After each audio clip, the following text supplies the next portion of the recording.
Good morning class 8। हम पढ़ रहे थे अनोखा सेनापति राजा। हम यहाँ तक पढ़े थे कि राजा युद्ध में निकल गया अपने अंगरक्षक और सैनिकों के साथ, लेकिन उसने अस्त्र लाना भूल गया। तो उसने अपने सैनिकों को संबोधित करते हुए कहा कि कोई भी सैनिक अगर मेरा अस्त्र लेकर चला आएगा, जितना जल्दी हो मेरा अस्त्र लेकर चलाएगा तो मैं अपनी बेटी से उसकी शादी करा दूंगा और आधा राज भी लिख दूंगा। यहाँ तक हमने पढ़ लिया। बहुत से सैनिकों ने कोशिश की।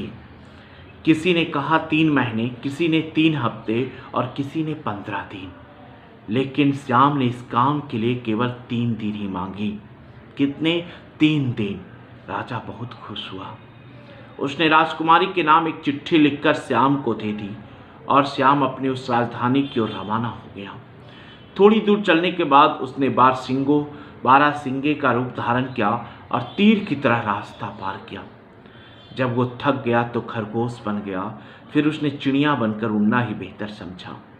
उड़ते उड़ते वो राजा के महल के समीप पहुंचकर मनुष्य के रूप में आ गया और उसने अंदर जाकर राजा की चिट्ठी राजकुमारी के दी। चिट्ठी पकड़कर राजकुमारी हैरान रह गई और इतनी जल्दी कोई कैसे आ सकता है। श्याम ने तुरंत अपने तीनों रूप एक एक करके धारण किए और बताया, मैं इस तरह रूप बदल कर आया हूँ। जिस समय श्याम ने तीनों रूप धारण किए उसी समय राजकुमारी ने उसकी सभी रूपों को थोड़े थोड़े से बाल तथा पंख काटकर अपने पास रख लिए थे। राजकुमारी ने उसे राजा की तलवार तथा गदा दे दी। श्याम उसे लेकर उसी तरह रूप बदलता हुआ राजा की छावनी के पास पहुँच गए। वहां जाकर वो थोड़ी देर के लिए लेट गया और उसने नींद आ गई। तभी राजा ने एक अन्य सैनिक के मौके का फायदा उठाते हुए तलवार और गदा अपने कब्जे में कर ली। तभी एक अन्य सैनिक ने मौका का फायदा उठाया और तलवार और गदा क्या किया, अपने कब्जे में कर लिया। और वो तो श्याम सो गया था, स्वयं दोनों चीज लेकर राजा के पास पहुंच गया। राजा के पास जाकर बोला, आपका श्याम कहीं भटक गया है, देखिए मैं जाकर ये चीज़ ले आया हूँ। राजा बहुत प्रसन्न हुए। उन्होंने सेनापति को धन्यवाद किया और रणभूमि में कूद पड़े। उधर श्याम जैसे ही समुद्र की तलहटी पहुँचा तो वहाँ के राजा ने उसे पकड़कर अपने महल में कैद कर लिया। समुद्र का राजा श्याम को रात के समय किनारे पर ले जाता और सूरज निकलने से पहले लौटा लाता था। इसी तरह 2 बरस बीत गए।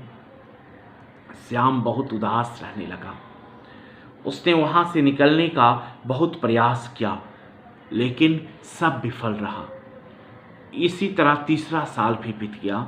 श्याम उसी तरह उदास रहता और रोता रहता। एक बार समुद्र का राजा रात के समय उसे किनारे पर लेकर आया, लेकिन उनके आपस जाने से पहले ही सूरज निकल आया और राजा उसको अपने साथ समुद्र के अंदर नहीं ले जा सका। इस प्रकार श्याम समुद्र की राजा की कैद से क्या हो गया, मुक्त हो गया। श्याम उसकी कैद से छूटकर सीधे राजधानी की ओर चल पड़ा, जहां उसका राजधानी था। कुछ देर वो बारहसिंगा बनकर चला, फिर कुछ दूर वो खरगोश बनकर, फिर चिड़िया बनकर उड़ गया, महल में पहुंच गया। पूरे 3 साल बीत गए।